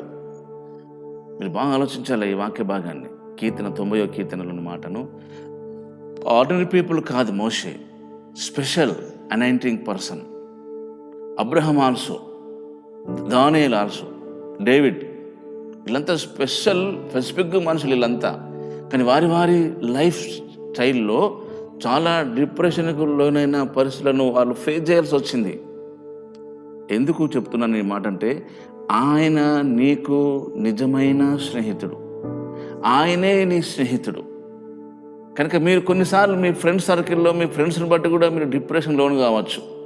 అది ఇన్ని రోజులు స్నేహం చేసి ఇదే నన్ను అర్థం చేసుకున్నది అని ఆ ఎదుటి వారి గురించి మీరు బాధపడుతూ ఉండవచ్చు. కనుక ఎందుకంటే మానవులు గనక, మనుషులం గనక ఖచ్చితంగా మనలో లోపాలు ఉండి తీరుతాయి. మనుషులమైన మనము పర్ఫెక్ట్ కానే కాము. విశ్వాసులం కంటే ముందుగా మనం మనుషులం, ఆ తర్వాతనే విశ్వాసులమైనాం. పుట్టుకతోనే విశ్వాసులు ఎవరూ లేరు, ఉండరు. ఎందుకంటే ఇంత ఖచ్చితంగా ఇలా చెప్పగలుగుతుంది, బైబిల్ చెప్తున్నది, నేను చెప్పడం కాదు అది. కనుక ఆ మనిషి యొక్క మనస్తత్వాన్ని బట్టి, మెంటాలిటీని బట్టి నీవు బాధపడుతూ ఉండవచ్చు. అలాగే మిమ్మల్ని బట్టి కూడా ఎంతమంది బాధపడుతున్నారో వాళ్ళందరికీ సారి చెప్పాలి మనం. కనుక నన్ను బట్టి చాలామంది ఫీల్ అయిన వాళ్ళు, బాధపడ్డవారు ఉన్నారు. వారందరికీ హృదయపూర్వకంగా నేను దేవుని సన్నిధిలో దేవునికి క్షమాపణ కోరడం కాకుండా ఇప్పుడు పబ్లిక్ కూడా మీ అందరికీ క్షమాపణ కోరుకుంటున్నాను. ఎందుకంటే ఈ వాక్యం చూస్తున్న వాళ్ళల్లో కొంతమంది నా విషయంలో బాధపడి ఉండవచ్చు. నా ఉద్దేశం మిమ్మల్ని బాధ పెట్టాలని కానే కాదు. నేను ఎప్పుడు నా ఉద్దేశంలో లేదా ఉద్దేశపూర్వకంగా, హృదయపూర్వకంగా ఏ వ్యక్తిని బాధ పెట్టాలని అనుకోను. కానీ నాకు తెలియకుండానే నా ఎదుటి వారికి బాధను, కోపాన్ని కలిగించిన వ్యక్తినే ఉన్నాను అనే విషయము నేను చాలా తర్వాత తెలుసుకున్నాను, ఆ మహాదేవుని కృపను బట్టి. కనుక ఆ స్నేహితుని యొక్క సహవాసం చాలా డీసెంట్ ఉంటుంది. మనమందరం ప్రార్థన చేస్తాం, విశ్వాసులముగా, క్రైస్తవులముగా ప్రార్థన చేయని వారం ఎవరము ఉండము. అందరము ప్రార్థన పరులమే. కాకపోతే కొంత మంది ఎక్కువ ప్రేయర్లు గడుపుతారు, కొంతమంది తక్కువ ప్రేయర్లు గడుపుతారు. నువ్వు ఎక్కువ ప్రేయర్లు గడిపినంత మాత్రాన, తక్కువ ప్రేయర్లు గడిపినంత మాత్రాన దేవుడు ఎప్పుడూ నిన్ను రిజెక్ట్ చేయడు. కనుక ప్రార్థన అనేది నీకు సంబంధించిన వారి గురించి చేసే ప్రార్థనే కాదు, నీ స్నేహితుల గురించి, నీ బంధువుల గురించి, నీ దేశం గురించి చేసిన ప్రార్థనే కాదు. నువ్వు ప్రార్థన చేస్తున్న వ్యక్తివైతే, మా జాగ్రత్తగా నండి ఈ విషయాన్ని, నువ్వు ప్రార్థించే వ్యక్తివైతే అంటే, లేదంటే దాని అర్థము నువ్వు దేవునితో కొంత సమయం స్పెండ్ చేసే వ్యక్తివైతే నీలోని లోపాలన్నిటినీ నువ్వు తెలుసుకోగలుగుతావు, నీలోని పొరపాట్లన్నీ గ్రహించగలుగుతావు. నిన్ను నీవు సరైన విధానములో నువ్వు నడిపించుకోగలిగిన కృప ఆ నిజ స్నేహితుడు అనుకరిస్తాడు. ఫ్రెండ్షిప్, ఆయనతో ఉన్న గొప్ప టాలెంట్ ఏంటంటే, గొప్ప విషయం ఏంటంటే, దేవునితో మనకున్న సంబంధము మనల్ని దేవుడు తన వల్లే మారుస్తాడు. Praise the Lord. ఆయనలాగా మనం చేస్తాడు, ఆయన గుణలక్షణాలలోనికి మనల్ని తీసుకెళ్తాడు. ఎందుకంటే ఆయన పోలికలో, ఆయన స్వరూపంలో చేయబడ్డాము కనుక మనము తిరిగి మళ్ళీ ఆ స్టేటస్ మనకు అనుకరిస్తాడు ప్రభు. కనుక ప్రార్థించడము మన జీవితాల్లో గొప్ప మార్పును మనకు కలుగుతుంది. ఫస్ట్ మనం చాలామందిని ప్రార్థించే వాళ్ళమే, ఇంతకు చెప్పుకున్నాడు, అందరం ప్రార్థన పరులమే. ఎక్కువ శాతము మనం ఇతరులు బాగుకాలని కోరుకుంటా ఉంటాం. వాళ్ళని మార్చు ప్రభు, వారి మనస్తత్వాన్ని మార్చు, వారి గుణాన్ని మార్చు, వారి లక్షణాలను మార్చు. వారు చాలా ఇబ్బంది కలిగిస్తున్నారు, వారు చాలా బాధ పెడుతున్నారు, వారు దుఃఖం కలిగిస్తున్నారు, నష్టం కలిగిస్తున్నారు, అవమానం కలిగిస్తున్నారు అని 90% మనం ఇతరుల కొరకు చేసే ప్రార్థన ఇది. డైలీ మన కొరకు చేసుకున్నప్పటికీ మనకంటే ఎక్కువ ఇతరులు మనం బాధ పెట్టి వారి కొరకే ప్రార్థిస్తాం. ప్రభు కూడా అన్నాడు, మీ శత్రుల గురించి ప్రార్థన చేయడి. ఆ వాక్యం చూడండి, లూకా సువార్త 6వ అధ్యాయము 27వ వాక్యము, 28వ వాక్యము, 29 కూడా చదవండి. వినుచున్న మీతో నేను చెప్పున్నది ఏమనగా, మీ శత్రువులను ప్రేమించండి, మిమ్మల్ని ద్వేషించే వారికి మేలు చేయండి, మిమ్మల్ని శపించే వారిని దీవించండి, మిమ్మల్ని బాధించే వారికి ప్రార్థన చేయండి. నేను ఒక్క చెంప మీద కొట్టువాని వైపు నాకు 2వ చెంప కూడా త్రిప్పము. దేవుడే చెప్తున్నాడు, నీ శత్రువును ప్రేమించండి, మిమ్మల్ని బాధపెట్టే వారి కొరకు ప్రార్థన చేయండి, మిమ్మల్ని హింసించే వారికి ప్రార్థన చేయండి. మనం టోటల్గా 90% చేస్తాం మనకు తెలియకుండానే. కానీ వారు మారరు. ఎందుకంటే దేవుడు నీవు మారాలని చూస్తున్నాడు. నీవు మారాలా, నేను మారాలా. కానీ నిజంగా నేను ప్రార్థన చేయగలిగితే, నిజంగా నేను దేవుని దగ్గర గడిపితే నాలోని లోపాలు తెస్తాయి. అందుకనే కదా మీకు ఈ ఛానల్ ద్వారా మీకు చెప్పేది. నా ద్వారా మీలో కొంతమంది బాధపడిన వారు ఉన్నారు కనుక నేను నాకు తెలియకుండానే మిమ్మల్ని బాధ పెట్టాను. తెలుసు కావాల్సుకొని కాదు కాదు కాదు. మీరు కూడా అంతే. మీ ఎదుటి వారిని మీకు తెలియకుండానే బాధ పెడుచున్నారు. మీకు తెలియకుండానే వారిని మనసు నొప్పిస్తున్నారు. తెలిసి ఎక్కువ శాతం అలా చేయం. యాక్చువల్గా మనం దేవుని నమ్మిన వారంగా, దేవుని ప్రజలంగా, విశ్వాసులంగా మనకు తెలియకుండానే ప్రాసెస్ అంతా జరుగుతూ ఉంటుంది. నేను దీని విషయమై ప్రభు సన్నిధిలో విచారణ అడిగిన దేవుడు, ఎందుకు ఇలా జరుగుతుంది దేవా అంటే, మనము చాలా, అంటే తెలంగాణ భాష చెప్పాలంటే మనం వేస్ట్ పర్సన్స్ము. మనం దేనికి కూడా యోగ్యత అర్హత లేని వారము. మనము మట్టి వారము అని మనం ముందు తెలుసుకోవడానికి. మనం చాలా విషయాల్లో ఈగో ఫీలింగ్ ఉంటుంది మనకి. ఆ ఈగో ఫీలింగ్ ద్వారానే మనకు ఎదుటివారి విషయంలో కానీ, ఎదుటివారికి మన విషయంలో కానీ, ఫ్రెండ్స్ సర్కిల్లో భేదాభిప్రాయాలు వస్తుంటాయి. కనుక మన స్నేహితుడు మన ప్రభువైన అయిన క్రీస్తే. ఆయన మనల్ని అర్థం చేసుకున్నంతగా, ఆయన మనల్ని ప్రేమించినంతగా, ఆయన మనల్ని ఓర్చుకున్నంతగా ఈ ప్రపంచంలో ఏ ఫ్రెండు లేడు, ఉండడు. ఇంకొక విషయం చెప్తాను. మీ ఫ్రెండ్ ఎవరైతున్నారో అతని గురించి లేదా ఆమె గురించి మీకు ఎంత తెలుసు? అంతా తెలుసు అనుకుండడం అనేది కరెక్ట్ కాదు. అంతా తెలియదు మీకు, కొంత తెలుసు. ఆ తెలిసిన దాంట్లో అందులో ఎంత ట్రూత్, ఎంత ఫాల్స్ ఉన్నది, ఎంత నిజం, ఎంత అబద్ధం, అది మిగిలింది ఎంత మళ్ళీ కొంతే. మీ తోటివారి విషయంలోనైనా లేదా మీ విషయంలోనైనా జాగ్రత్తగానండి. కానీ దేవునికి నీ గురించి, నా గురించి టోటల్ తెలుసు అంటే మనం ఎప్పుడు ఎలా ఎక్కడ ఏ పరిస్థితుల్లో దేనిని బట్టి మనలో మార్పు కలుగుతుంటుందో, మనం చేంజ్ అయితే అంటామో ఆయనకు బాగా తెలుసు. దీనిని బైబిల్లో బలహీనత, వీక్నెస్. మనం తప్పు చేయడానికి, పొరపాటు చేయడానికి, మిస్టేక్ చేయడానికి ఒక కారణ సంబంధమైన సిస్టమ్ అది బలహీనత. అయితే మన బలహీనతలు అన్నీ నాకు తెలుసు, మన వీక్నెస్ అంతా నాకు తెలుసు. మనం ఎప్పుడు తప్పిపోతామో, ఎప్పుడు ఎవరి దగ్గర మనము తప్పుడుగా ప్రవర్తిస్తామో, తప్పుడుగా ఆలోచిస్తామో, స్వార్థంగా మాట్లాడతామో, స్వార్థంగా ఆశిస్తామో, బయటికి ఎంతో ప్రేమిస్తున్నట్లు ఉండి లోపల ఎంతగా ద్వేషిస్తామో, ఇదంతా ఆయనకు తెలుసు. దేవునికి ఆయనకు అంతా తెలిసి నిన్ను ప్రేమిస్తున్నాడు. నువ్వు అలా ప్రేమించగలవా? అలా నువ్వు స్నేహం చేయగలవా? చెప్పండి. ఎప్పుడు స్నేహం చేయగలుగుతావు అంటే ఈ విషయమును నువ్వు తెలుసుకున్నప్పుడు. దేవుడు నేనెంత ఫూల్నైనా సరే, నేనెంత స్వార్థపరునైనా సరే, నేనెంత చెడ్డవాడినైనా సరే నన్ను ప్రేమిస్తున్నాడు, నేను ఒక స్నేహితుడిగా చూస్తున్నాడు అన్నప్పుడు నిన్ను కూడా నిజంగా నేను ప్రేమించగలుగుతా, నేను నిజంగా నీకు స్నేహితునిగా ఉండగలుగుతా. నిజ స్నేహితుడు, ట్రూ ఫ్రెండ్, నిజ స్నేహితుడు. ఆలోచించండి.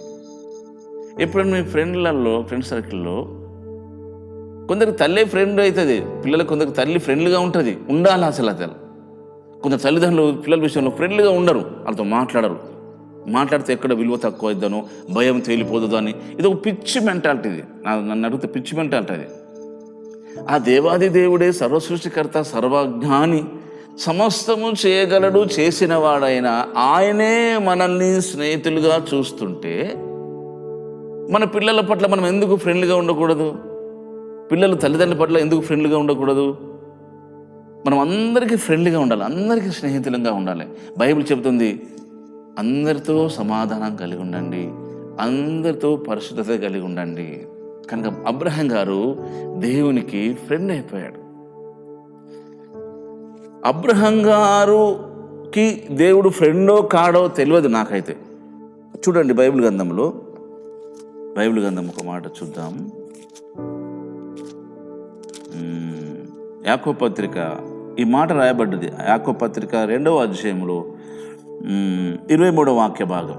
యాకోబు పత్రిక 2వ అధ్యాయము 23వ వాక్య భాగం చూడండి మీరు. కాబట్టి అబ్రహాము దేవుని నమ్మెను, అది అతనికి నీతిగా ఎంచబడను అను లేఖనము నెరవేర్చబడింది. మరియు దేవుని స్నేహితుడని అతనికి పేరు కలిగెను. దేవునికి స్నేహితుడు. మరి అబ్రహాంకు దేవుడు స్నేహితుడా? ఈ పాయింట్ బాగా చూడండి. దేవునికి స్నేహితుడు అబ్రహాం, మరి అబ్రహాంకి దేవుడు స్నేహితుడా? అందుకనే బైబిల్లో ఒక మాట ఇలా అబ్రహాం గురించి దేవుడే చెప్పాడు. ఆదికాండం చూడండి, మీరు బైబిల్ తెరిచి చూడండి. ఆదికాండం 18వ అధ్యాయం 16, 17, 18. అప్పుడు ఆ మనుషులు అక్కడి నుండి లేచి సొదొమ తట్టు చూచిరి.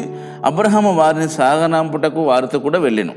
అప్పుడు యెహోవా, నేను చేయబో కార్యము అబ్రహామునకు దాచెదనా?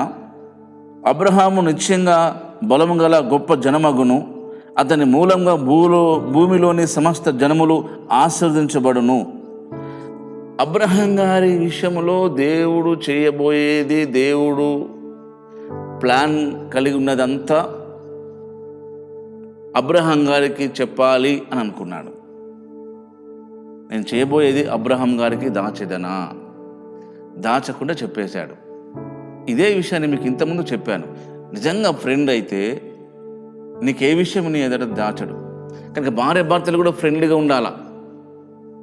తల్లిదండ్రులు పిల్లల పట్ల, పిల్లలు తల్లిదండ్రుల పట్ల ఫ్రెండ్గా ఉండడం కాదు, యాక్చువల్గా భార్య భర్తలు ఫ్రెండ్లీగా ఉండాలి. వీళ్ళు ప్రేమించుకుని పెళ్లి చేసుకున్నట్లయితే మరీ పెళ్లి చేసుకోకముందు చాలా ఫ్రెండ్లీగా ఉంటారు, ఫ్రెండ్ల నుంచి లవ్లోకి వస్తారు, లవ్ నుంచి మ్యారేజ్కి వస్తారు.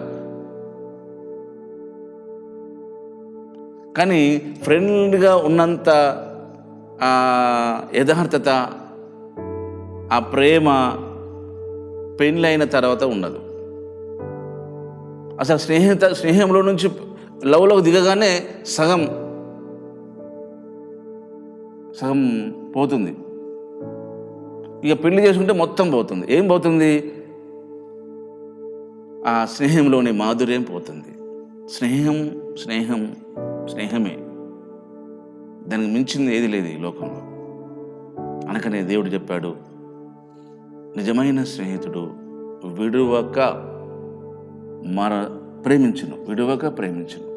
అది ఆయనకు మాత్రమే సాధ్యం. అలాగనే నిజమైన స్నేహితుడు ఇంకో పని చేస్తాడు. నిజమైన ఫ్రెండ్ ఒక పని చేస్తాడు. ఏం పని అంటే చూడండి, సామెతల గ్రంథం 1 ఏమి దాచరు, 2 విడువక ప్రేమిస్తారు, ఎన్నడూ గ్యాప్ ఉండదు వాళ్ళ ప్రేమలో. 3వ విషయం గమనిస్తే నిజ స్నేహితుడు, నిజమైన ఫ్రెండ్ ఏం చేస్తారంటే, సామెతల గ్రంథము 27వ అధ్యాయము 6వ వాక్యము 5వ వాక్యం, 5, 6, 2. సామెతలు 27వ అధ్యాయము 5, 6, 2 చదవండి మీరు. లోపల ప్రేమించుట కంటే బహిరంగంగా గద్దించుట మేలు కోరి స్నేహితుడు గాయం చేయును, పగవాడు లెక్కలేని ముద్దులు పెట్టును. మేలు కోరి స్నేహితుడు గాయం చేయను. మీ ఫ్రెండ్, మీరు స్నేహితులు ఎవరైనా మీకు గాయం చేసేవారు ఉన్నారంటే వారు నిజంగా వాళ్ళని మేలు కోరటోళ్ళే.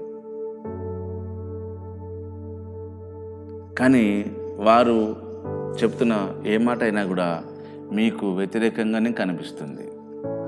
ఇది ఎక్కువ శాతం భార్య భర్తలలో కనబడుతుంది. భార్య ఎప్పుడు నెగిటివ్గానే మాట్లాడుతుంది భర్త విషయంలో, భర్త ఎప్పుడు భార్య విషయంలో నెగిటివ్గానే మాట్లాడుతుంటాడు ఎక్కువ శాతం. కానీ అందులో ఎంతవరకు సత్యం ఉన్నదో అసత్యం ఉన్నదో ఎవరికి వారే చూసుకోవాలి. దీనికి నేను బాధ్యుని కాను. కనుక మీరు మీ భార్యతో లేదా మీరు మీ భర్తతో ఎంతగా మీరు స్నేహం చేస్తున్నారు అనేది మీ మట్టుకు మీరు తెలుసుకోవాల్సిన విషయం. నేను అబ్జర్వ్ చేసిన విషయంలో, నా విషయంలో అయితే నిజంగా భార్య మనల్ని అర్థం చేసుకుని మన మీద చాలా ఇంట్రెస్ట్ కలిగి మనలోని కొన్ని వేస్ట్ విషయాలన్నిట్లో మన మీద ఒక ఎలిగేషన్ పెడుతూ ఉంటుంది. సరి చేసుకో, సరిదిద్దుకో, అలా చేయి, ఇలా చేయి, టైంకు భోజనం చేయండి, తగినంతనే భోజనం చేయండి, ఇలా చాలా కండిషన్స్ ప్రేమపూర్వకంగా పెడుతుంటుంది. మనం బాగా ఆలోచిస్తే తన విషయంలో అవును కదా ఆమె చెప్పేది నా నిజం, నా క్షేమం కొరకే కదా చెప్పేది. అలానే కొంతమంది భర్తలు భార్యల పట్ల అతి ప్రేమ చూపిస్తున్నట్టుగా కనబడి కొంత వివాదానికి దారితీస్తుంది, గొడవకు దారితీస్తుంది. కనుక ఇటు భార్య వైపు చూసినా ఇటు భర్త వైపు చూసినా అతిగా ప్రేమిస్తున్నారేమో అనే ఫీలింగ్ వచ్చి కూడా మనకు కోపం వస్తుంది. కానీ కోపగించుకోక మీరు ఓపిక కలిగి నీ భార్యను నీ భర్తను ప్రేమించడం, స్నేహం కలిగి ఉండడం చాలా ఇంపార్టెంట్. అలాగనే దేవుడిని కూడా నువ్వు అర్థం చేసుకోవాలి. నేను చెప్పబోయేది ఏంటంటే, మన స్నేహితుడు, నీ స్నేహితుడైనా నా స్నేహితుడైనా, మీరు స్త్రీ అయినా పురుషులైనా ఈ వాక్యం వినే వాళ్ళు, మీ ఫ్రెండు, నిజమైన స్నేహితుడు, మీ ట్రూ ఫ్రెండు మన ప్రభు అయిన క్రీస్తే.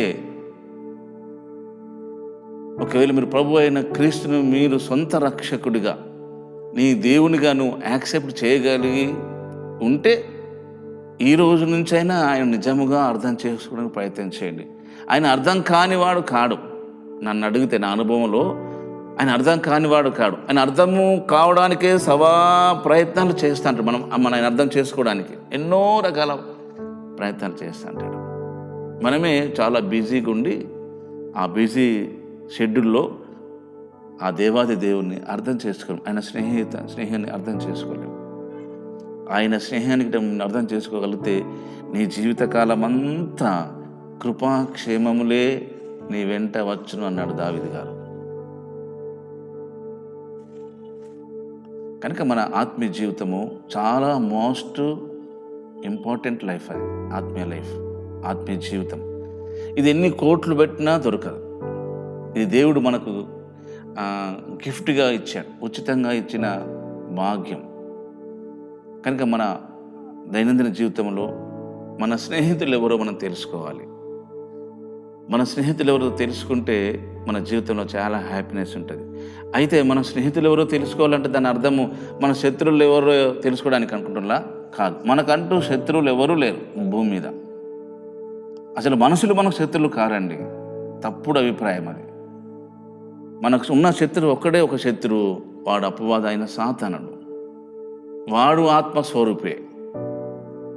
దేవుడు ఎలాగైతే ఆత్మస్వరూపైన దేవుడు ఉన్నాడో అలాగనే మనకు ఎగనెస్ట్గా వర్కౌట్ చేసే ఒక డెవిల్ స్పిరిట్ సాతానుడు.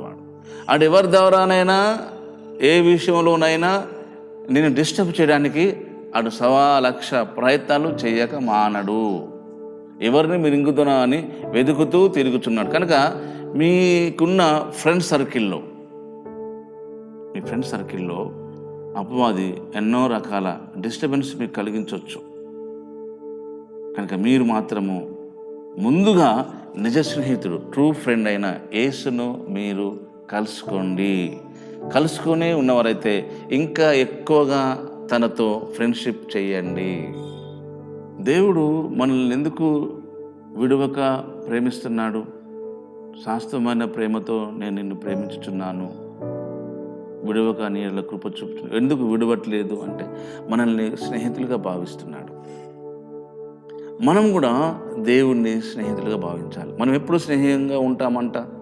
ఆయన మనకు ఆజ్ఞాపించిన వాటన్నిటినీ మనం చేసినప్పుడు. ఆయన మనకి ఏదైతే ఆజ్ఞాపిస్తాడో అది మనం తప్పకుండా చేయాలి. ఆయన మన స్నేహితుడు, మన ఫ్రెండ్గా భావించాలి దేవుణ్ణి ఎప్పుడు. మనం ఎప్పుడు కానీ దేవుణ్ణి ఎట్లా చూస్తామంటే ఆయన సన్నిధికి వెళ్ళలేము, ఆయన చాలా దేవుడు అనగానే ఒకలాంటి ఫీలింగ్ ఉంటుంది మనకి. ఎంతో భయము, ఎంతో వణుకు. కొన్ని వాక్యాలు అక్కడ రాయబడ్డది, దాన్ని బట్టి మనము అలా అవుతాం. నా సన్నది ఎవడు భయపడి వణుకుచుండునో. చూడండి ఆ మాట చూద్దాం. ఎందుకంటే మనలో చాలామంది అలాంటి ఫీలింగ్ కలిగి ఉండి మనం దేవుణ్ణి అర్థం చేసుకోలేకపోతున్నాం. యెషయా గ్రంథము 66వ అధ్యాయము 2వ వాక్యములు రాయబడ్డది. ఎవడు దీనుడై నలిగిన హృదయం గలవాడై నా మాట విని వణుకుచుండునో.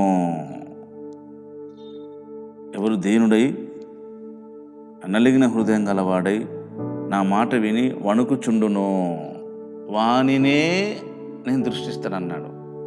ఆయన మాట విని వణుకుచుండేవాడిని. కానీ దేవుడు నిజంగా దేవుని యొక్క స్వభావం అది కాదు. దేవుని స్వభావం అలాంటిది కాదు. అలాంటి స్వభావం కలిగిన దేవుడైతే ఈ లోకంలోకి కంప్లీట్గా తన మహిమనంతటిని విడిచిపెట్టి ఒక సామాన్యమైన వ్యక్తిగా ఎందుకు రావాలని ఒకసారి ఆలోచించండి. అక్కడే ఉండి, పరలోకంలోనే ఉండి, ఆకాశంలోనే ఉండి ఆయన ఒక్కసారి మాట్లాడితే మనం గజ గజ గజ గజ వణికిపోతాం కదా. మన పితరులు ఇశ్రాయేలు భయపడ్డట్టు. మనం గత వారములో ఇశ్రాయేలు అన్నారు కదా, మేము దేవుడు మాట్లాడితే మేము వినము, చచ్చిపోతాము, నువ్వు మాతో మాట్లాడమన్నాడు.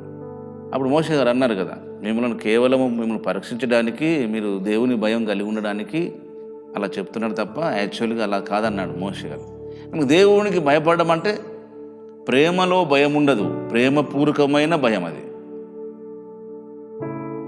కనుక దేవుని విషయంలో మనము దేవుడు అనగానే ఒకలాంటి పరిస్థితిని కల్పించి మనము భయానికి లోనయ్యేటట్లు చేస్తుంటారు చాలామంది పాస్టర్లు. కనుక దేవుడు అంతగా భయానకమైన ఒక మనిషి భయపడే అంతగా మనసుతో కలిగిన వాడు కాడు దేవుడు. భయపడాలంటే ఏంటి భయపడడం దేవునికి? అబ్రహాం కూడా భయపడ్డాడు కదా. దేవుడు చెప్పాడు, నువ్వు నాకు భయపడువాడవని ఇందువల్ల తెలుస్తుంది అన్నాడు దేవుడే అబ్రహాం చూసి. ఆ భయంలో ఏముంది? ప్రేమ ఉన్నది. అబ్రహాం గారికి ప్రేమ ఉన్న దేవుని మీద.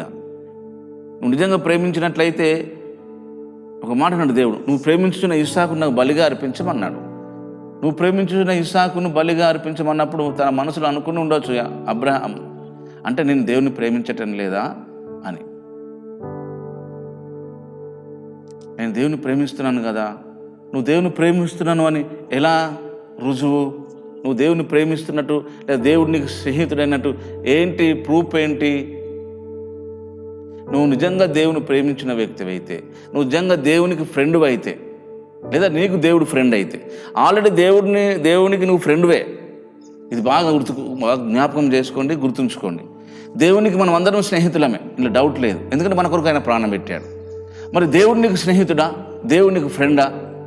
అబ్రహాం గారికి దేవుడు ఫ్రెండే అనే విషయాన్ని ఇక్కడ క్లియర్ అయిపోయింది, క్లారిటీ వచ్చేసింది. నువ్వు దీనివల్ల నాకు భయపడవాడవు అని అంటే దేవుని విషయంలో అబ్రహాం గారు దేవుణ్ణి ఫ్రెండ్గానే చూస్తున్నాడు. ఎందుకంటే దేవుడు ఒక మాట అన్నాడు, నువ్వు ప్రేమిస్తున్న ఇస్సాకును నాకు దహన బలిగా అర్పించన్నాడు. అంటే నువ్వు ప్రేమించే ఇస్సాకు అనేసరికి నాకు అనిపిస్తుంది, ఓహో దేవునికి నేను ఫ్రెండ్ను కానేమో, దేవుడు నాకు ఫ్రెండ్గా అనుకుంటలేడు అనే భావన కలిగి అబ్రహాం గారు లేదు నాకు దేవుడు ఫ్రెండు, నాకు స్నేహితుడు దేవుడు, నాకు పిల్లలు లేని టైంలో నన్ను అర్థం చేసుకుని నన్ను ఎంతగానో నాపై ప్రేమను చూపించిన వాడు, నాకు పిల్లలు లేని టైంలో అందరూ నన్ను ద్వేషించి దూషించి నెగిటివ్గా మాట్లాడి ఏవేవో మాట్లాడుకున్నారు, కానీ దేవుడు నన్ను ఎన్నడూ పిల్లలు లేని విషయంలో, పిల్లలు కాకుండా ఉన్న విషయంలో నాకు ఎప్పుడు నా మీద నెగిటివ్గా మాట్లాడలేదు, ఎన్నడూ తిరస్కరించినట్టు మాట్లాడలేదు. చాలా మాట్లాడి ఉన్నది కానీ దేవుడు ఎన్నడూ మాట్లాడలేదు. అనే విషయాన్ని బాగా అర్థం చేసుకున్న వ్యక్తి అబ్రహాం. నీ విషయంలో కూడా చాలామంది నేను నెగిటివ్నెస్ కలిగి ఉంటారు, నీపై, నీ మాట తీరుపై, నీ ప్రవర్తన తీరుపై, ఇలా ఎన్నో కోణాల నుంచి మనుషులు నిన్ను గమనిస్తూ ఉంటారు. నిన్ను చూసే కళ్ళు చాలా చాలా వేల కళ్ళు నిన్ను చూస్తూ ఉంటాయి, కానీ నీకున్న 2 కళ్ళు. అయితే ఏంటి, ఆ 2 కళ్ళు యేసును చూడగలిగితే చాలు. ఎందుకంటే నిన్ను ఎవరు అర్థం చేసుకోకపోయినా, అర్థం చేసుకున్నా, ఎవరు నిన్ను ప్రేమించినా ప్రేమించకపోయినా, ఎవరు నీకు ఫ్రెండ్ ఉన్నా లేకపోయినా, డోంట్ కేర్. యేసు ఉంటే చాలు, నిజ స్నేహితుడు ఉంటే చాలు. ఆయన అన్నీ అర్థం చేసుకోగలగాడు, అన్నీ అర్థం చేసుకోగలుగుతాడు. అన్ని సందర్భాల్లో, అన్ని పరిస్థితులలో నీకు సహాయం చేయగలుగుతాడు. నిన్ను ఒక స్టేటస్కు తీసుకెళ్ళగలిగిన ఒకే ఒక వ్యక్తి యేసు మాత్రమే. కనుక మనం గమనించిన వాక్య భాగంలో మన ఫాదర్లు, మన పాస్టర్లే దేవుణ్ణి ఒక భయానకంగా చేశారు. అందుకని చిన్నప్పటి నుంచి జేజమ్మ, జేజకు భయపడాలా అనే ఆ పదాన్ని ఉపయోగించి ఆ దేవుడు అంటే ఒక రకమైన భయానకమైన వ్యక్తిగా మనల్ని మన మైండ్లో పెట్టారు. ఇప్పుడు చాలామంది పాస్టర్లు కూడా అలాగనే పెడుతున్నారు కూడా. అలా కాదు. దేవుడు చూడండి, బైబిల్ గ్రంథములు గమనిస్తే అబ్రహాం గారు దేవునితో ఎలా మాట్లాడగలిగాడు ఒక విషయం గమనించండి. ఎలా మాట్లాడుతున్నాడు దేవునితో, దేవుడు కూడా ఎలా స్పందిస్తున్నాడో కూడా చూడండి. ఒక మాట చూద్దాం. ఆదికాండము 18వ అధ్యాయం గమనించండి. 18వ అధ్యాయంలో కొన్ని మాటలు చదువుతారు మొదటి నుంచి. మరియు మమ్రే దగ్గరున్న సింధూర వనములో అబ్రహాము ఎండవేళ గుడారపు ద్వారమునందు కూర్చుని ఉన్నప్పుడు యెహోవా అతనికి కనబడెను. అతడు కన్నులెత్తి చూచినప్పుడు 3 మనుషులు అతనికి ఎదుట నిలబడి ఉండిరి. అతడు వారిని చూచి గుడారపు వాకి నుండి వారిని ఎదుర్కొంటకు పరిగెత్తి నేల మట్టుకు వంగి, ప్రభువా, నీ కటాక్ష నా మీద ఉన్నట్లయితే ఇప్పుడు నీ దాసుని దాటిపోవద్దు, నేను కొంచెం నీళ్లు తెప్పించేదను, దయచేసి కాళ్ళు కడుక్కొని ఈ చెట్టు కింద అలసట తీర్చుకోండి, కొంచెం ఆహారం తెచ్చేదను, నీ ప్రాణమునకు బలపరచుకోండి, తర్వాత మీరు వెళ్ళవచ్చును, ఇందు నిమిత్తమే కదా మీ దాసుని వద్దకు వచ్చితురని అనేను. అందుకే వచ్చాడు. మరి ఇక్కడ కొన్ని విషయాలు ఉన్నాయి, కానీ దానిలోకి వెళ్ళకండి మీరు, నేను కూడా వెళ్ళను. ఏంటంటే అతడు కళ్ళెత్తి చూసినప్పుడు 3 మనుషులు కనబడేను అని రాయబడ్డది. అంతకుముందు యెహోవా అతనికి కనబడేను అని ఏకవచనం కనబడ్డది. 2వ వాక్యంలో 3 బహువచనం కనబడ్డది.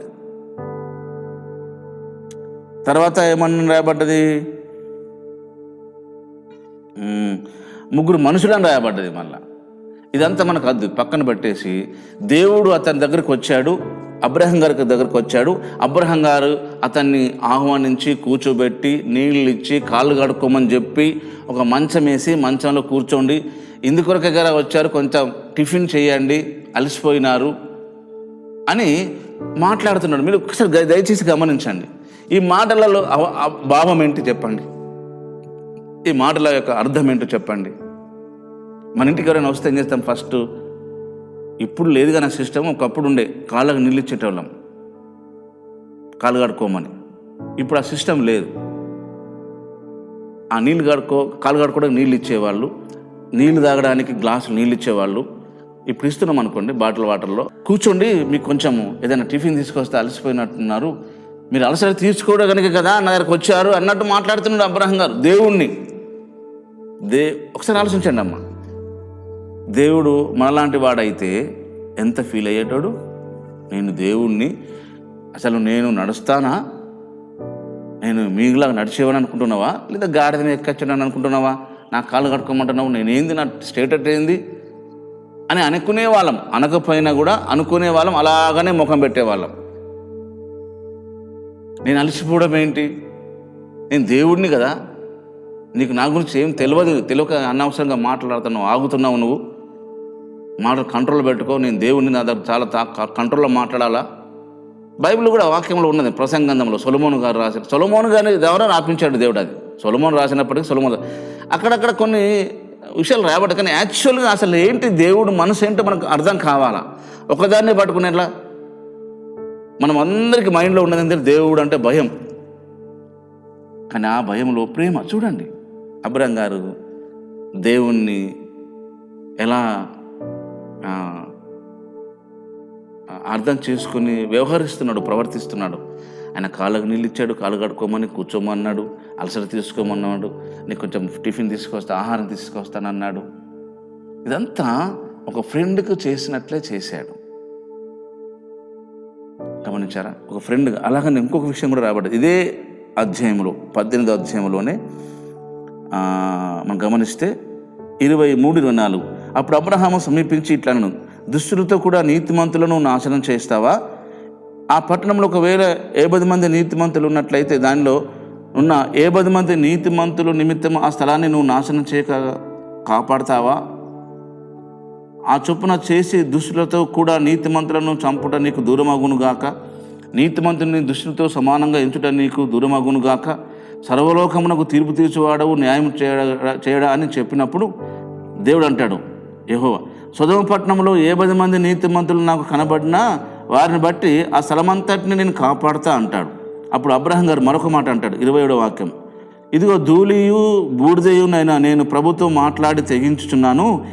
ఒకవేళ 70 మంది నీతిమంతులలో ఒకవేళ 5 తక్కువైతే 5 తక్కువైన దాన్ని బట్టి ఆ పట్టణంను నాశనం చేస్తావా అని అడిగాడు. మళ్ళీ అక్కడ 40 మంది ఉన్నా నేను కాపాడుతానయా అని దేవుడు అన్నాడు. మళ్ళీ అబ్రహాం గారు ఇంకా ఆయనతో మాట్లాడుతూ, ఒకవేళ అక్కడ 40 మందియే కనబడితే ఎట్లా అంటే దేవుడు అన్నాడు, అక్కడ 35 మంది కనబడినా నేను వారిని కాపాడుతా అన్నాడు.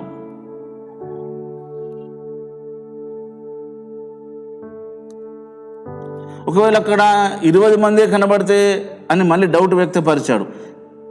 అక్కడ ప్రభు అన్నాడు, 20 మంది కనబడితే ఎట్లా అంటాను, కనీసం 10 మంది కనబడినా నేను రక్షిస్తా అన్నాడు. యెహోవా అబ్రహాముతో మాట్లాడుట చాలించి వెళ్ళిపోయాను. అబ్రహాము తన ఇంటికి తిరిగి వెళ్ళాను. గమనించారా? ఇక్కడ అబ్రహాం గారు ఎలా మాట్లాడుతున్నాడు దేవునితో? ఒక మనిషితో మాట్లాడుతున్నట్టు మాట్లాడాడు. నిర్గమకాండం 33వ అధ్యాయం 11వ వాక్యం, మనుష్యుడు తన స్నేహితుడితో మాట్లాడినట్లు యెహోవా మోషేతో ముఖాముఖిగా మాట్లాడుచుండెను. ఒక మనుషుడితో ఎలాగ మాట్లాడతాడో దేవుడు కూడా మోషేతో అలాగనే ముఖాముఖిగా మాట్లాడేవాడు అని రాయబడ్డది.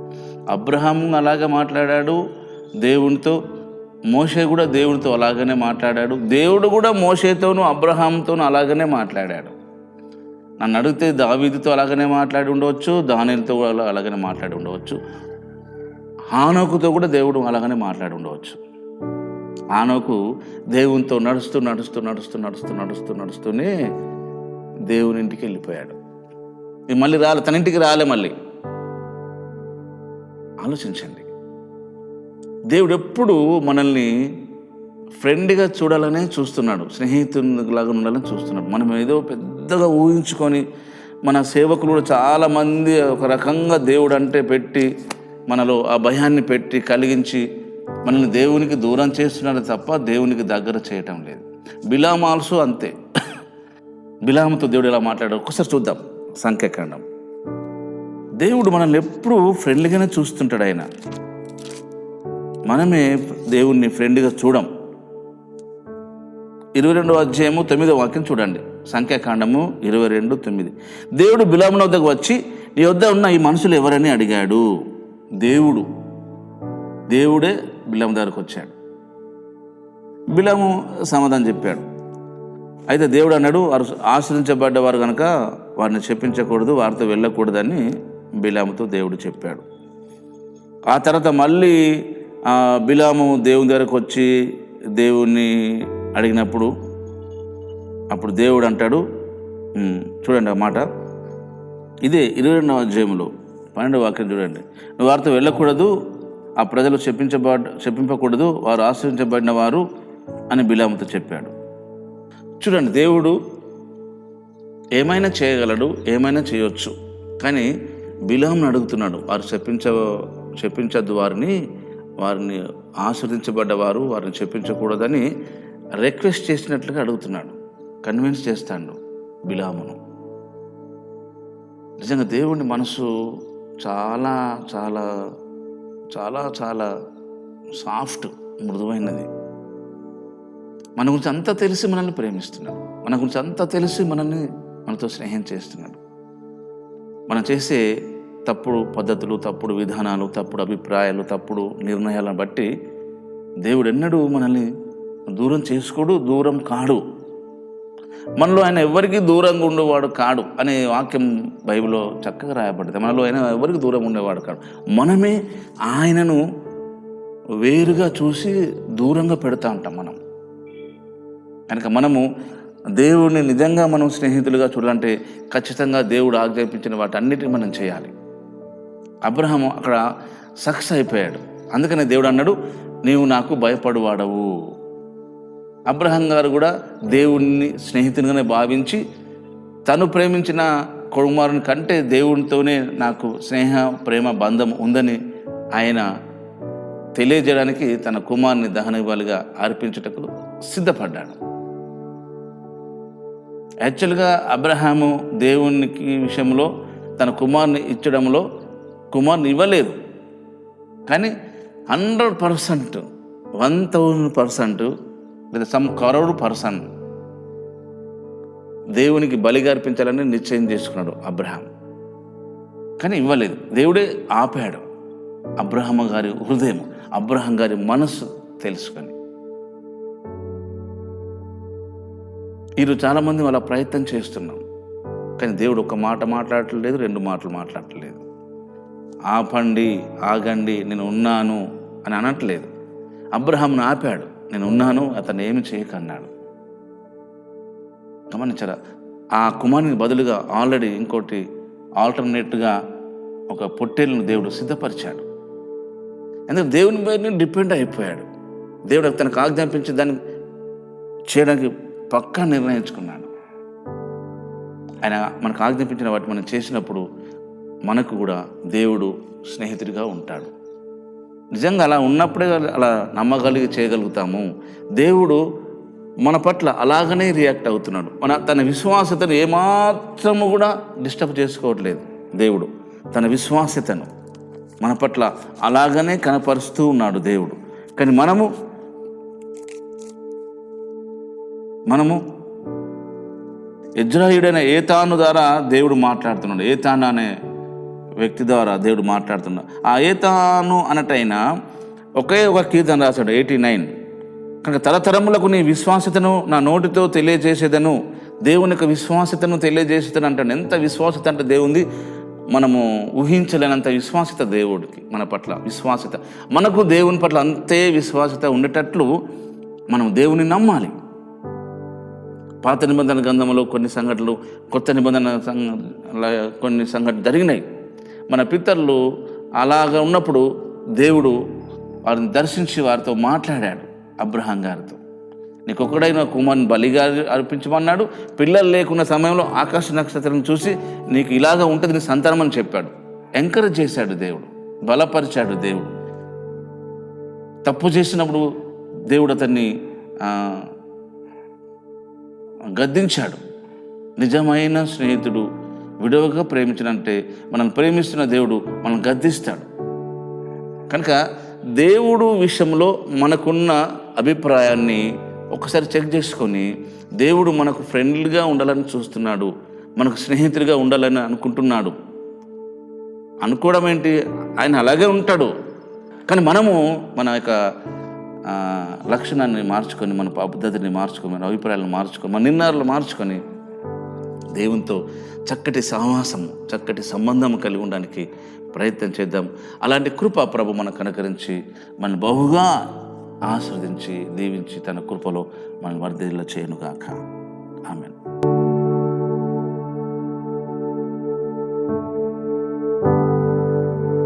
ప్రార్థన చేద్దాం. పరిశుద్ధుడైన తండ్రి, మీకు వందనాలు. నీవు నిజమైన స్నేహితుడు, మాకు చాలిన దేవుడు. మమ్ములను మనుషులనుగా చూడటం లేదయ్యా. వట్టివారము, మట్టివారము, దేనికిని సరిపోలేని వారము, అయోగ్యులము, అనామకులము, అవివేకులము, అజ్ఞానులము. ఒక్క మాటలు చెప్పాలంటే మా అంత ఫూలిష్నెస్ ఎవరు ఉండరు అయ్యా. కానీ నువ్వు మమ్మల్ని ప్రేమిస్తున్నావు, మా కొరకు ప్రాణం పెట్టావు, స్నేహితులుగా భావించి మా కొరకు ప్రాణం పెట్టావు. మీరు ఆజ్ఞాపించిన వాటిని మేము చేసినట్లయితే మాకును నీవు ఫ్రెండ్గా ఉంటావు. కనుక ఈ రోజున మా జీవితాల్లో నువ్వు ఫ్రెండ్గా మేము ఎందుకు చూడటం లేదో మాకు అర్థమవుతుంది నాయన. మేము ఎందుకు నీతో స్నేహం చేయలేకపోతున్నామో కూడా, మీతో ఎలా స్నేహం చేయాలో కూడా మాకు నేర్పిస్తున్నావు నాయన.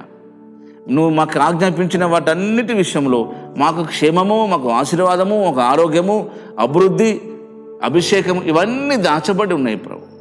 మిమ్మల్ని సరిగా అర్థం చేసుకొని మీతో మేము స్నేహం చేయగలిగినట్లు మా అందరికీ సహాయపడండి. ప్రతిరోజు ఒక ఫ్రెండ్ను కలిసినట్లే మిమ్మల్ని కలవగలిగిన కృప, అలాంటి ఆత్మ నడిపింపు, అభిషేకం ఇదిగో నాయన ఈ ఉపదేశం వింటున్న మా అందరికి అనుగ్రహించండి. మా దేశాన్ని దీవించండి, మా రాష్ట్రాన్ని దీవించండి, మా ఖండము ఆసియా ఖండాన్ని ఆశీర్వదించండి.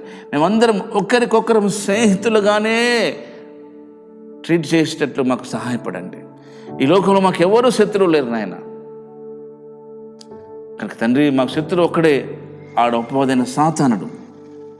కనుక మా జీవితాల్లో ఎవరు మమ్మల్ని గేలు చేసినా, హేళన చేసినా, తప్పు మాట్లాడినా, తప్పు ప్రచారం చేసినా మేము వారిని ప్రేమించగలిగి వారితో స్నేహం చేయగలిగినంత మంచి మనసు, మీ మనసును మాకు అనుగ్రహించండి. అలాగే ఈ సమయంలో అనారోగ్య చేత బాధపడుతూ అప్పుల బాధలలో ఉన్నవారు, ఫైనాన్షియల్గా చాలా డిప్రెషన్కి వెళ్ళిన వాళ్ళు, వారిని దర్శించండి, వారికి సహాయం దయచేయండి.